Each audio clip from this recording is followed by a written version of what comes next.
I think it's time to talk about and interweave two of the more mysterious factions in One Piece, and craft a surprising but epic matchup I'd love to see in Wano. Hey YouTube, Joeboy here. So of course we all remember Water 7 and Enies Lobby, Cypherpole number 9, the division of Cypherpole that, quote, did not exist, it was secret. Different from all the other Cypherpole divisions, in that they were specially trained and tasked with assassination. CP9 was a secret organization because their existence and edicts were illegal, outside of the law. And unlike other Cypherpole groups, they had permission to kill whoever, whenever, if they deemed them a threat to the world government or the world in general. Now that we know more, CP9 operated in much the same way that CP0 does, and is essentially the same thing, so it's no surprise that many of the members, probably all of them, were recruited to CP0. But the journey there to this day is a huge question mark. Right now, I would say the former members of CP9 are just in a really weird place in the story where it's hard to make sense of, what they will actually do. After Enies Lobby, which we saw in a cover story arc called CP9's Incident Report, Spandam, the leader of CP9, blamed them for the destruction of Enies Lobby in some way. I mean, what specifically that he said or what they were blamed for isn't entirely certain. All we really know is that for the months after this, CP9 was followed by the government and was on the run from the government. My personal theory here, guys, is that the government didn't want to admit that a pirate, Monkey D. Luffy, had attacked a huge government base in Enies Lobby and not only survived, but he also escaped. Throughout the story, we know that the Marines and the government are very sensitive to admit the truths in situations where they failed spectacularly, especially regarding pirates. So they then needed to justify their buster call on the island and whatever goal that they were trying to achieve there, and ultimately the Straw Hat Pirates and their allies were replaced with the members of CP9. Again, that's just my theory, we don't know for sure. And so at the end of this cover story arc, we see Lucci send an ominous message to Spandam and his father. Eventually, we will return. We then see Spandam and his father conspire, it appears, to destroy CP9 or in some way save their own skins from what they assume to be their imminent demise at the hands of CP9, and the flashback ends. The next thing that we know is that Lucci is now a member of CP0 and Spandam is his subordinate. Obviously, guys, a lot of gaps to fill in here and a lot of uncertain motivations. But a question I want to ask is, will Lucci betray CP0? I think that there's this general thought that the Straw Hats and Luffy makes allies out of just about everybody, even from people that we wouldn't consider to be, good guys. What is his purpose for joining CP0? Who is Lucci now, and has he changed from how he was before? I mean, guys, this isn't exactly a Crocodile situation yet. If you guys remember, Crocodile allied with Luffy and allies in Marineford because of a mutual enemy sort of situation, or he had something to gain from that situation. So who exactly is Lucci's enemy? Can we say based on this cover story that Lucci's enemy would now be the world government? To be certain here, the facts is that Lucci was labeled a criminal for unjust reasons, or at least, he was probably a criminal, but not for the reasons that he was blamed for. So will Oda use this to lead into him becoming a Straw Hat ally? So on one hand, I think that because of this, you might be inclined to say yes, but on the other hand, I think that absolutely not. That nothing about this, I think, should change Lucci's core values or what he believes. I think the question that we should be asking is, does Lucci really care that much about what the government did to him that he is now anti-government? And really, no, I doubt it. If anything, the person responsible for this situation was Spandam alone for blaming CP9, and Lucci seems to have spared him. But even more important than this, in my eyes, guys, Lucci is chasing justice, his own brand of justice. He's just that kind of character, ally or villain, it doesn't matter. He seeks to make the world better to his own standards in his own way. But at his heart, what is most vital to him is he is a dog of the government. He believes fully and completely in the government. As he was trained, and as his directive in CP9, and now in CP0, it's essentially the same, kill those who are a threat to the world's government. Lucci follows a particular ideal. He calls it dark justice or necessary evil. Lucci fully understands how people perceive him and his actions, but he does them anyway because he believes that they are right. He is the one person on this planet that I would say would fully accept and forgive the government for doing exactly what they did. To Lucci, it wouldn't be wrong. If they had a good reason for doing so, then it's a necessary evil. So do I think that Lucci is mad at the government for what they did to him? No. But I think that you need to understand here, guys, that even in what we called earlier a crocodile situation, Crocodile's values and morals hadn't really changed all that much. Crocodile was still Crocodile in Marineford. His objectives simply lined up with those of Luffy's and his allies. Luffy wanted to get to Marineford because of Ace, and Crocodile also wanted to get to Marineford because of Whitebeard. And then once he got there, he realized that his objectives were actually very similar to that of Luffy. Luffy wanted to rescue Ace, and Crocodile wanted the Whitebeard pirates to win. Because if the Whitebeard pirates win, it gives him an opportunity to get his revenge against Whitebeard sometime in the future. And he can't get his revenge if Whitebeard is killed and defeated here. And you know, we've been talking exclusively about Crocodile, but the same is roughly true of somebody like Buggy as well. So if we're looking for Lucci to play a similar role in the story as to these two characters, I think that you would need a somewhat similar situation, a mutual enemy or mutual goal sort of situation. So I guess what I want you guys to think about is this: what will Lucci do next? And what has Oda planned for him in the story? And really the same thing can be asked of CP0 in general, right? We've seen them tease throughout the story, but when are they actually going to make their mark? When are they going to play a more active role? My one rule is this, right? And I think that this is just a general rule that can be applied to most every character in One Piece. Lucci can never be the major antagonist again. I don't think that he is so important for Luffy, such as Blackbeard, to have a climactic fight with him twice. Whatever role he plays in the future, it will not be as a major boss in any particular arc for Luffy or any of the other Straw Hats. I believe that for Lucci, that ship has sailed. That isn't to say that Lucci can't fight Luffy, but I don't think that it can be a significant fight. And I think that you need, for this to make sense, in combination with the fact that Lucci is now a member of CP0, and in my opinion, a loyal member. CP0 is very obviously not an allied faction. So let's talk about Wano. And let's begin with a clip which I believe may hint at where we might see Lucci next. And for what reason. お前たちも海賊と戦うための武器を海賊から買おうというのだからおかしな話じゃねえの仲買人のジョーカーことドフラミンゴがいなくなり隠れ身の失ったお主らはうちと直接交渉するほかなくなった欲しいものがあるとすればさらなる力今回は戦艦で手を打ったが次はドクターメガパンクじゃそれは不可能だ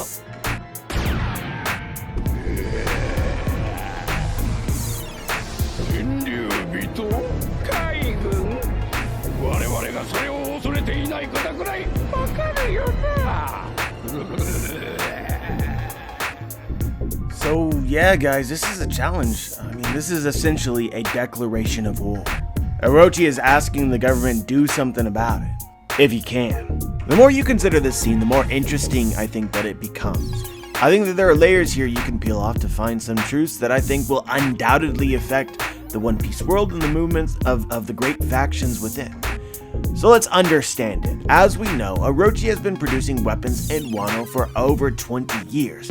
From the start, this was Orochi's goal after becoming the Shogun. As commanded by Kurozumi Higurashi, he used weapons manufacturing as leverage for massive power backing, which we assume led him to fund Kaido. They then developed a system to funnel the weapons out of Wano to the world at large.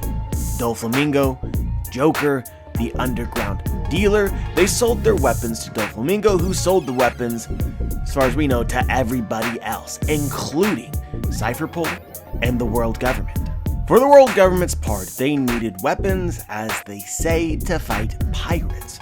However, what I think that they don't say is that they needed these weapons to instigate fights and civil wars within countries across the world for various reasons. When Doflamingo is defeated, we pan to wars across the world, and it doesn't appear to be just wars involving pirates. I think we can gather here that Cyberpol used Doflamingo's weapons, or the government used Doflamingo's weapons, or Kaido's weapons, either directly or indirectly, to help support wars in countries outside of their jurisdiction, countries not a part of the world government, possibly, and this is speculation, to destabilize them or put people in power more favorable for the world government so that they later join.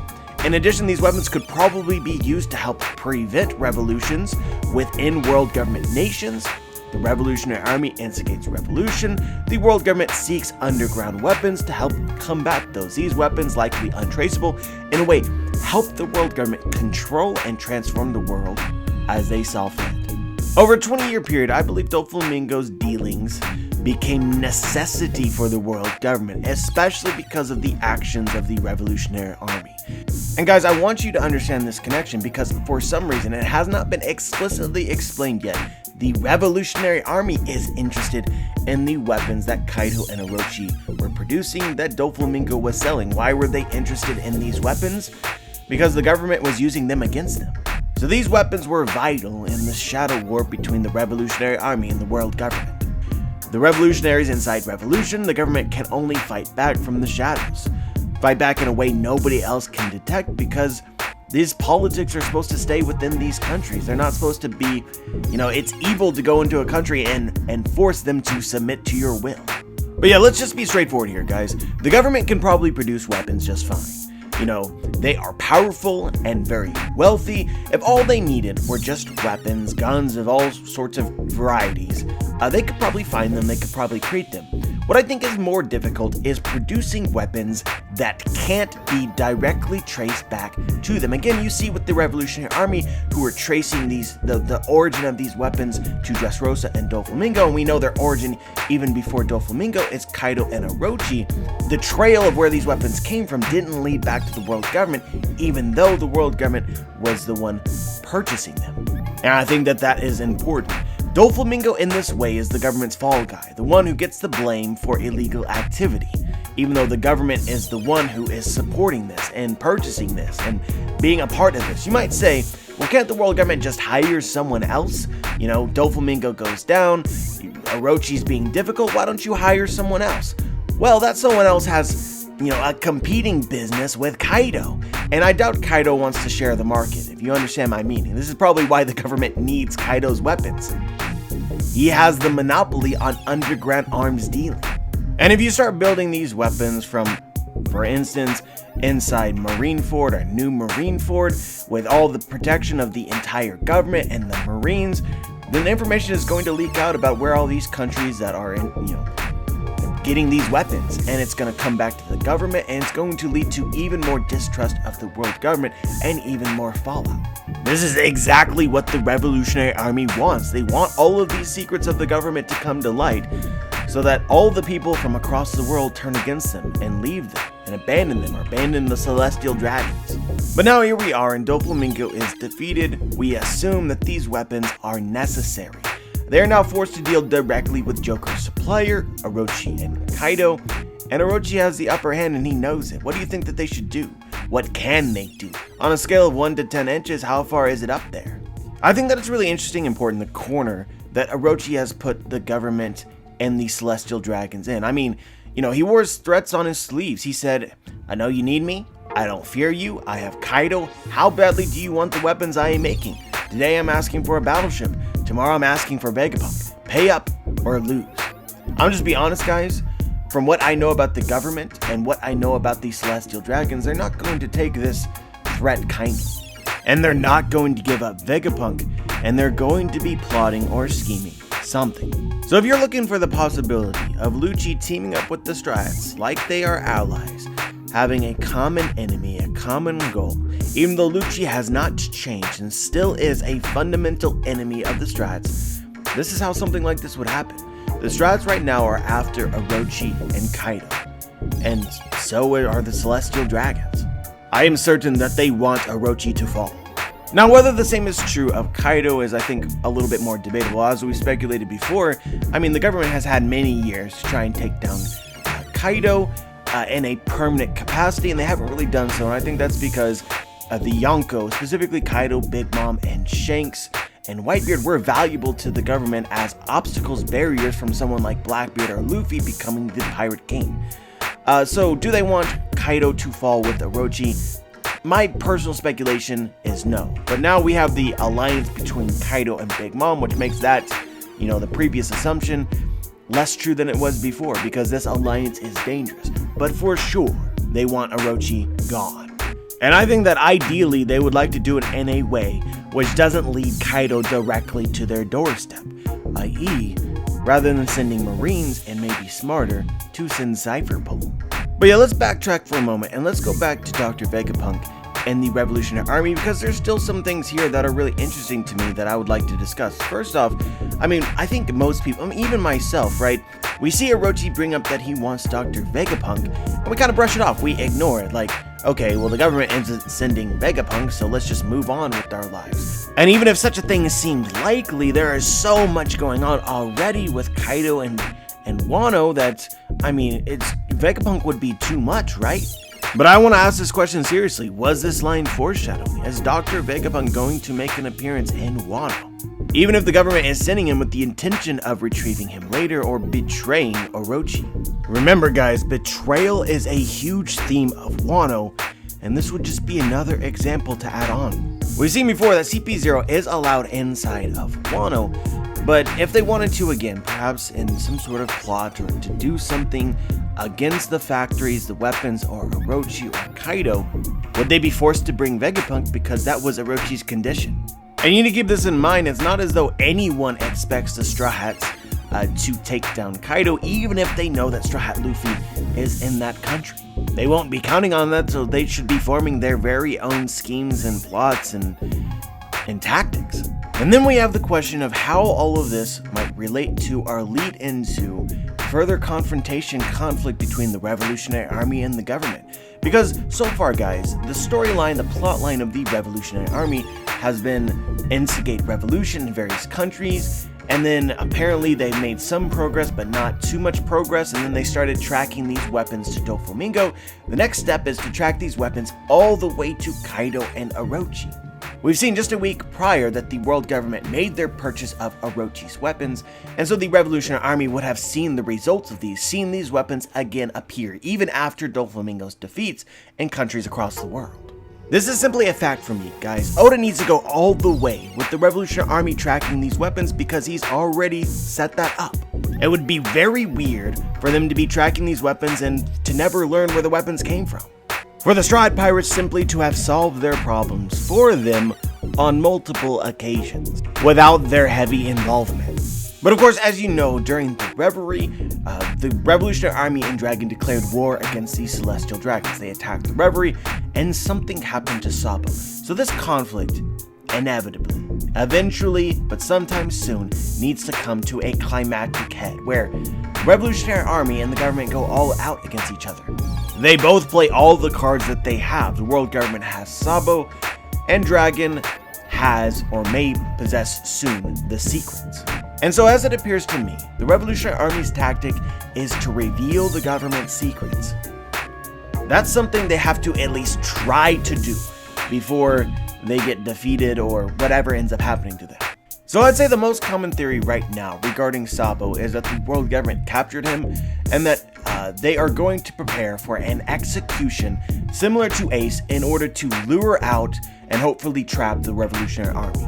You know, we always end up talking about the parallels pre and post time skip, so much so that as I talk about it more, I explain it less and less. But the point is that things are similar between events in the pre-time skip and post-time skip, but Oda takes ideas that he used in the past and then he changes them. Like for instance, capturing Ace would be similar to capturing Sabo. However, the difference here, a significant difference, is that the government didn't want Whitebeard to show up and retrieve Ace. They just wanted to execute Ace. But in this case, they want the Revolutionary Army to try and retrieve Sabo so that they can set them up and finally defeat them. A subtle yet significant difference. That's something that just intuitively makes sense. It seems like a viable strategy. Obviously, they could have done this in the past with characters like Ivankov, but maybe Sabo is more important. Maybe he's just younger, or maybe times have changed, their taxes have changed because they realize that they're in a losing position. Before, maybe they didn't want to give light to the Revolutionary Army by making a big spectacle out of someone like Ivankov's execution. They would have rather kept the revolution secret. But now everybody knows about the revolution, so there's no point in keeping it secret. Now is the time to put your foot down and say, we won't stand for this. But throwing aside the specifics, which we will discover later if this is true, the point is that we might be looking at a climactic battle between the Revolutionary Army and the world government soon after the conclusion of Wano. So in the meantime, the Revolutionary Army will have to prepare. And I think that they also have to assume that this is possibly, if they intend on retrieving Sabo, this is possibly where they get defeated. And if they are defeated, at the very least, they need to spread their message and spread their truths. So in regards to this, there is no place right now on this entire planet that would be more valuable to them to be a part of than Wano in this battle, because right now, the truths of the government are slowly starting to leak there. And specifically in ways that the Revolutionary Army has been interested in previously already. So Oda and his editors have been hyping up Wano, or Kaido's arc, as an arc that's gonna put Marineford to shame. In order to put Marineford to shame, you need factions, man. You need top tiers. Even more than you had in Marineford, so wouldn't it just make sense for the Revolutionary Army to appear, and for their opponents in Wano to be CP0, who at the very same time are working on a scheme to take down Orochi themselves. So this is the picture that I'm painting for you guys. CP0 and Rob Lucci arrive in Wano with Vegapunk, as Orochi had requested and he personally would probably be expecting. Their intention is to use Vegapunk as a kind of bait to find a way to kill Orochi, and maybe with Straw Hat Luffy's presence they may be able to blame his death on them and keep their involvement secret, and hopefully get this whole weapons business taken care of. At the very same time, the Revolutionary Army finally tracks the weapons to Orochi and Kaido and appears as well. Their goal, the nail in the coffin to prove that the world government and the Celestial Dragons and their pawn, Cypherpole Zero, are corrupt, and the world should no longer be defending them or supporting them. And so finally, Wano becomes the place that Dragon reveals himself to Luffy, reveals his powers, and fights against maybe somebody like Rob Lucci. I'm not saying Rob Lucci's being Dragon, guys, but what an entrance that would be. How do you set up Dragon as this hype figure that you've been foreshadowing for so long, and you put him up on a pedestal, man? You have him wipe the floor with somebody like Rob Lucci, the most wanted man in the world. And after this arc concludes, potentially with the defeat of Kaido, maybe not, with Luffy and the Strats embarking on a rescue arc for his other brother, Sabo.